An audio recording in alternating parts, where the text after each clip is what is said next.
facilement comme une espèce d'atypique parmi les atypiques, mais il faut lire le CV du professeur Raoult.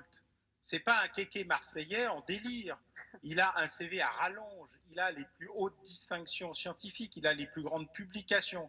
Alors la chloroquine existe depuis le XVIIe siècle. Les Péruviens s'en servent depuis le XVIIe siècle. Elle est dans le tableau médical depuis 70 ans. C'est l'armée française qui a commencé à s'en servir contre le paludisme. Tous les effets secondaires possibles et imaginables sont connus. Il y en a, c'est vrai, la rétine, pour les gens qui ont des problèmes cardiaques, ils sont connus, ils sont identifiés. Que dit le professeur Raoult? Pour tous les malades fébriles, qui ont le début de commencement de quelque chose, ils viennent nous consulter, ils pratiquent des tests pour le diagnostic d'infection. Pour tous les patients infectés, dont un grand nombre sont peu symptomatiques, mais ont déjà des liaisons pulmonaires, car il les teste, contrairement à ce que tout le monde raconte. Il fait son métier, diagnostic, traitement.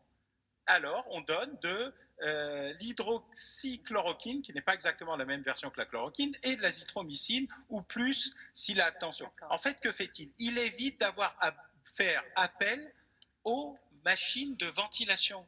Il évite la thrombose de l'hôpital.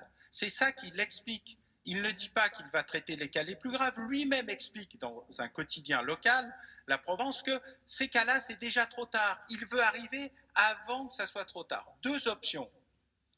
Ça ne sert à rien. Il y joue sa réputation, mais il ne se passera rien. Les gens pas malades seront pas malades. Les gens qui devaient être sauvés seront sauvés. Et les gens qui doivent mourir vont mourir. Ça sert à quelque chose. Ça sauve des centaines ou des milliers de vies. Ça évite la thrombose de l'hôpital. Qu'est-ce qu'on attend? Professeur Raoult, il a réglé la question à Marseille. Christian Estrosi, il a réglé la question à Nice. N'importe qui peut la régler où il veut, car le problème qui est posé aujourd'hui est la décrédibilisation temporelle du fait qu'on n'a pas le temps. On ne peut pas se permettre d'envoyer des soldats sans armes.